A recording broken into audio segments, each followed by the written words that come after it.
गुरु तुम हो ज्ञानी ज्ञान के दाता, मुनि गुरुवर को करके प्रणाम गाऊं मैं, ध्याऊं मैं सुबह शाम।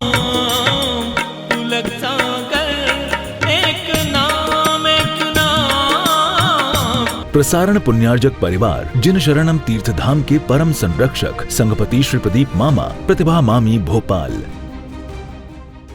तो शुद्धोपयोगी मुनि महाराज कभी कभी आहार करते हैं, और शुभोपयोगी मुनि महाराज प्रतिदिन। समझ में? एक बार दिन में ले आहार, खड़े अलप निज पान में, ये तप बढ़ावन। ये किसके लिए आहार लेते हैं?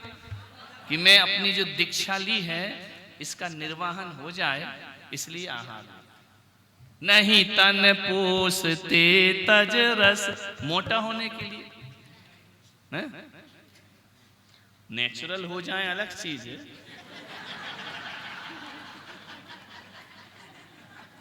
नेचुरल में अपन क्या कर सकते हो?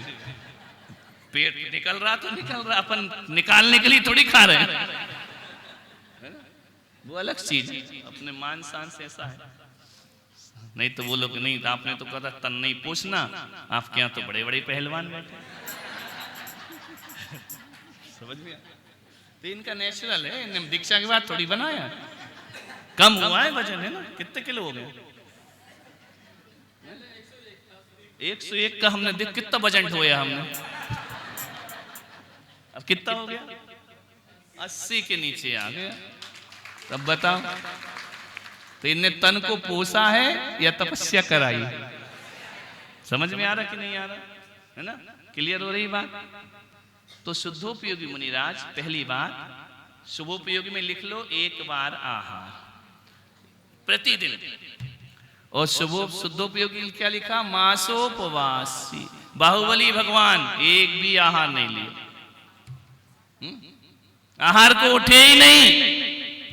ऋषभदेव भगवान 12 महीने, 6 महीने का तो संकल्प था और 6 महीने विधि नहीं मिली, 12 महीने आहार नहीं लिया। समझ में आ रहा कि नहीं आ रहा? वो कौन से मुनि महाराज थे? और जो रोज आहार करते हैं वो? दूसरा अंतर लिखो, प्रतिक्रमण। शुभोपयोगी प्रतिदिन 2 बार प्रतिक्रमण करते हैं, शुद्धोपयोगी प्रतिक्रमण नहीं करते। उनके लिए है ही नहीं प्रतिक्रमण। क्यों? अब बाहुबली भगवान क्या प्रतिक्रमण करेंगे? खड़े हैं वो, तो ना वो चले हैं, ना उनने विहार किया है, ना उनने शरीर हिलाया है, तो उनसे तो जीव मरा ही नहीं है, तो प्रतिक्रमण क्यों करेंगे? हम लोगों से तो मरते हैं, भले पिछी कमंडल हो, भरी एरिया समिति हो, तो भी मरते है ना? ज्ञात अज्ञात भाव से भी मरते हैं। इसलिए शुभोपयोगी मुनि प्रतिक्रमण रोज करते। समझ आ रहा नहीं आ रहा? क्लियर हो रहा विषय? और वो लोग मुनि महाराज, भरत महाराज ने प्रतिक्रमण किया, ऋषभदेव ने प्रतिक्रमण किया, महावीर स्वामी ने प्रतिक्रमण किया। ये तो शुद्धोपयोगी, इनसे तो हिंसा होती नहीं, कहीं हिंसा नहीं होती इनसे। वो लोग पिछी भी नहीं रखते। पिछी कमंडल कौन रखते हैं? शुभोपयोगी। शुद्धोपयोगी पिछी कमंडल नहीं रखते। समझ में आ? क्यों? उनके निहार भी नहीं होता, आहार नहीं होता है तो मलमूत्र भी नहीं होता, तो उनको कमंडल की भी जरूरत नहीं। पिछी कमंडल की जरूरत किसको है? शुभोपयोगी। तो शुभोपयोगी मुनि महाराज प्रतिक्रमण कितनी बार करेंगे? शुद्धोपयोगी नहीं करेंगे, उनसे कुछ होता ही नहीं है ना, वो तो खड़े हैं। करी तपस्या मन मानी, हे भैया बाहुबली स्वामी। समझ में आ रहा? इनने कुछ किया ही नहीं, काय का प्रतिक्रमण? क्लियर हो रहा? बात समझ आ रही है? उनसे हमारा कंपैरिजन करोगे क्या? करोगे तो कहोगे ये सच्चे मुनि नहीं हैं, जबकि भगवान कह रहे हैं ये भी मुनि है, और वो भी उन जैसा बनने के लिए पहले इन जैसा बनना पड़ेगा। बाहुबली भी अपने पिछले जन्मों में शुभोपयोगी थे, बनते बनते क्या बन गए? एक बार में बन गए। तपस्या धीरे धीरे होती, मोक्ष पद मिलता है धीरे धीरे। समझ समझ आ रहा? मुनि व्रत धार बनु एकाकी, तपस्या बढ़ती है धीरे धीरे, मोक्ष पद मिले। फास्ट थोड़ी है कि सिग्नल भी है तो भागे जा रहे हैं, जैसे थोड़ी मोक्ष मिलता है। धीरे धीरे आत्मा साधन करती। अब तीसरा अंतर लिखो, शुभोपयोगी मुनि 3 बार सामायिक करते हैं। शुद्धोपयोगी को सामायिक, वो तो हमेशा ही सामायिक ध्यान में बैठे। और क्या करे? जंगल वाले मुनि महाराज क्या करते? न उनके पास श्रावक जाता, न वो ज्ञान गंगा करते, न वो शिविर लगाते, न किसी से बात करते, दीक्षा लेते ही मौन हो जाते हैं। तो सामायिक क्यों करेंगे? हम लोग सामायिक करते क्योंकि दिन भर बड़बड़ भी करते हैं तो मौन भी कर लेते हैं। समझ में आ रहा? हीन से स्वाध्याय, वो महाराज लोग ऋषभदेव भगवान की दीक्षा हुई तो किसी ने शास्त्र भेंट किया क्या उनको? नहीं। शुभोपयोगी शास्त्रों से बनते हैं और शुद्धोपयोगियों से शास्त्र बनते हैं। समझ में आ रहा? नहीं आ रहा? हम मुनि काय से बने हैं और उनसे शास्त्र बनते। अंतर नहीं आ रहा समझ में? अब उनकी तुलना हमसे करोगे तो अश्रद्धा पैदा होगी। क्लियर हो रहा? नहीं हो रहा? फिर तुम इसी में लगे रहोगे, नहीं मुनि तो वो ही जो जंगल में रहते हैं। ऐसा नहीं है भाई। जो बहू सास के पास रहे वो भी बहू है, और जो अमेरिका में रहे वो भी बहू है। अमेरिका जाके वो तुम्हारी सास बन जाएगी क्या? बहू तो दोनों रहेंगे, चाहे पास में रहे या दूर रहे। मुनि महाराज तो दोनों ही होंगे, चाहे उत्तम सेनन वाले हों या हीन सेनन। हीन सेनन वाले कमजोर तपस्या करेंगे, उत्कृष्ट सेनन वाले कठोर तपस्या करेंगे। समझ में आ रही बात? नहीं आ रही? तुम्हारे घर में भी होता है ना कि जिठानी 10 उपास कर लेती है, देवरानी से नहीं होते। तो क्या वो जैन नहीं है? वो एक आसन करती है, जिठानी 10 उपास करती है, तो दोनों में अच्छी कौन सी है? दोनों ही अच्छी। बुरी तो वो है जो करती नहीं। समझ में आ रहा? क्लियर हो रहा विषय कि नहीं हो रहा? स्वाध्याय शुभोपयोगी नहीं। अच्छा, दूसरा जो पंच परमेष्टि हैं, ध्यान रखना। कौन कौन से? अरिहंत, सिद्ध। ये 2 तो भगवान में निकाल दो, इनको तो मुनियों में शामिल करो ही मत। सुप्रीमो समझ, ये क्या है? 2। अब कितने बचे? आचार्य, उपाध्याय।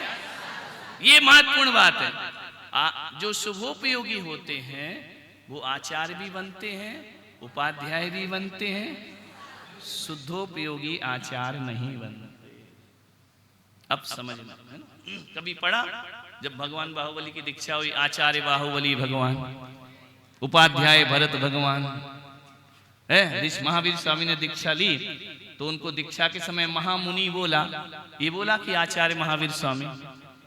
ये 2 पद आचार्य उपाध्याय के शुभोपयोगियों के हैं, ये शुद्धोपयोगियों के नहीं हैं। वो तो 3 ही पद लेते हैं, साधु, अरिहंत, और ये 2 पद उनको नहीं मिलते हैं। तो जिसके आगे आचार्य लिखा हो वो शुभोपयोगी है। समझ में आ रहा है? क्लियर हो गया? समंत्र भद्र आचार्य कौन से उपयोगी है? हीन सेन। आचार्य पद मिला उन्हें, है ना? कुंद कुंद आचार्य शुभोपयोगी, है ना? पूज्य पाद आचार्य, उमा स्वामी आचार्य। जहां आचार्य लग गया वो पंचम काल सब। समझ में आ रहा? नहीं आ रहा बात समझ में? क्योंकि शुद्धोपयोगी दीक्षा नहीं देते। बाहुबली भगवान ने किसको दीक्षा दी? महावीर स्वामी ने। उनसे दीक्षा ले ली, वो दी नहीं उनने किसी को कि ऐसी लौंग रखें और पोस्टर छपे और फिर भव्य दीक्षा महोत्सव हो और फिर ऋषभ जी संचालन करें, है ना? ये इस शुभोपयोगियों के काम, उनके नहीं। समझ में आ रहा? वो किसी को दीक्षा नहीं देते। जो दीक्षा देता है उसे आचार्य कहते हैं। शुद्धोपयोगी दीक्षा नहीं देते, वो साधु। समझ में आ रहा? क्लियर हो? उपाध्याय किसी को पढ़ाते हैं लोग? कोई नहीं पढ़ाते, वो तो अपने ध्यान में है, बस दुनिया से कोई मतलब। तो उपाध्याय का काम पढ़ाना। तो 2 पद किसके हैं? शुभोपयोगी या शुद्धोपयोगी? तो आज ये 3 पद दिखते हैं ना, आचार्य भी दिखते हैं, उपाध्याय भी दिखते हैं, और साधु पद तो चौथे काल में भी होता है, पंचम काल में भी होता है। लेकिन हीन से संघ को परिग्रह बोला है, आचार्य परिग्रही होते हैं। तुम कहते अरे महाराज का परिग्रह है तो न रख जाए, अरे ऐसे कैसे? हमको तो परिग्रह की छूट दी है भगवान ने कि तुम आचार्य हो, तुमको परिग्रह रखना पड़ेगा। अब महाराज रखोगे तो पाटे तो रख कहां बैठेंगे, धूल पे लौटेंगे क्या? परिग्रह है तो साधन तो रखना पड़ेंगे ना। नहीं आ रहा समझ? ये बातें तुमको नहीं समझाते हैं, तुमको शुद्धोपयोगी की चर्या समझाते हैं और फिर कहते हैं ये महाराज वैसे नहीं है इसलिए ये सच्चे नहीं है, ऐसे ही समझाते हैं उल्टा सीधा। इसलिए इन महाराजों को नमस्कार उल्टा गया। समझ में आ रहा? शुद्धोपयोगी मुनि राज के 28 मूल गुण नहीं होते, ये शुभोपयोगियों के। समझ में आ रहा? ऋषभदेव भगवान ने केस लॉन्च नहीं किए, पहली बार किए, फिर तो जटाएं बढ़ती रही। उनको जरूरी नहीं है, हमारे लिए जरूरी है। क्लियर हो रहा? शुभोपयोगी मुनि महाराजों के लिए शुद्धि जरूरी नहीं है, शुद्धोपयोगी के लिए। चंदनवाला कैद खाने में है, नहाई धोई कुछ नहीं है, कैद है। महावीर स्वामी आए, पड़गान किया, आहार दे दिया। तुम हमको बिना नहाए दे सकते क्या? शुभोपयोगी शुद्धि पूर्वक आहार लेगा, शुद्धोपयोगी नहीं लेगा। क्यों? क्योंकि उनके शुद्ध इतने वो शुद्ध हैं कि उनसे मिलके अशुद्ध भी शुद्ध हो जाता है। हम यदि नकल करें कि महावीर स्वामी ने चंदनवाला से लिया था, तो महावीर स्वामी कौन से उपयोगी थे? तो उनके आहार लेने से चंदनवाला के पास सोले की साड़ी थी क्या? नहीं थी। खाना उसने बनाया था क्या? सिठानी रख के चली जाती।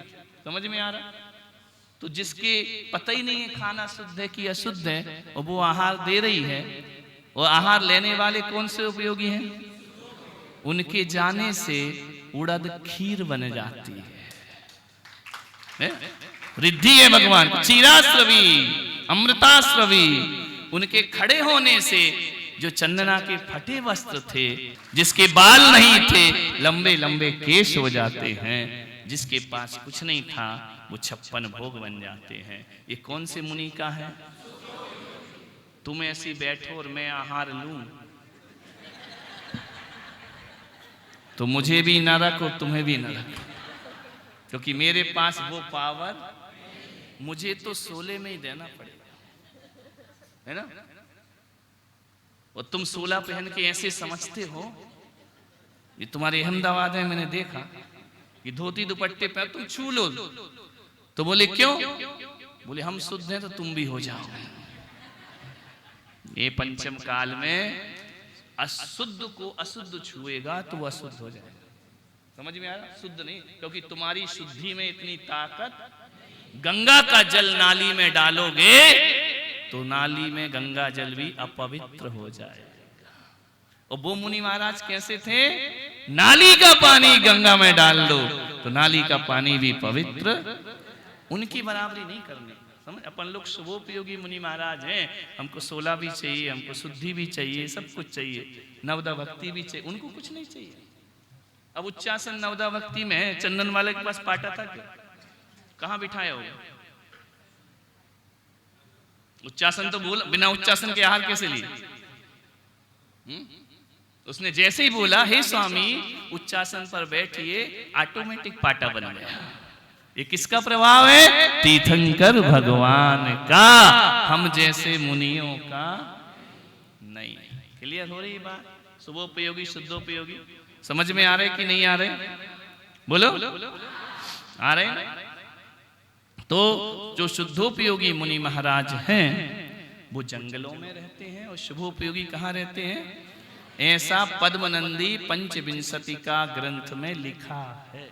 मैं कोई मन से नहीं बता रहा हूं, शास्त्रों में लिखा है, और उसको पढ़ के हमने दीक्षा ली। तुम्हारे जैसा ज्ञान होता तो हम तो दीक्षा ही नहीं लेते। तुम तो हमको जंगल में रखोगे, मार डालोगे हमको, तुम जीते जी। समझ में आ रहा? नहीं आ रहा? शुद्धोपयोगी मुनि महाराज पीछे कमंडल नहीं रखते हैं। शुद्धोपयोगी मुनिराज चौथे काल में होते हैं, उनके सहनन उत्कृष्ट होता है। क्लियर हो गया।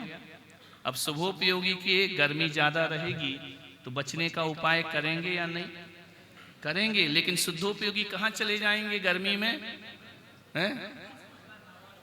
ऐसे मुनिवर देखे हमने जिनके राग द्वेष नहीं मन में, ग्रीष्म ऋतु में शिखर जी के ऊपर वो तो मगन रहे ध्यानन में। वो कौन सी मुनि महाराज की स्थिति है? हमारी नहीं है, समझ में? हम लोग शुभोपयोगी हैं। हमें बीमार होंगे तो डॉक्टर भी लगेगा, हमें कांटा लगेगा तो निकालना पड़ेगा, नहीं तो पॉइजन हो जाएगा।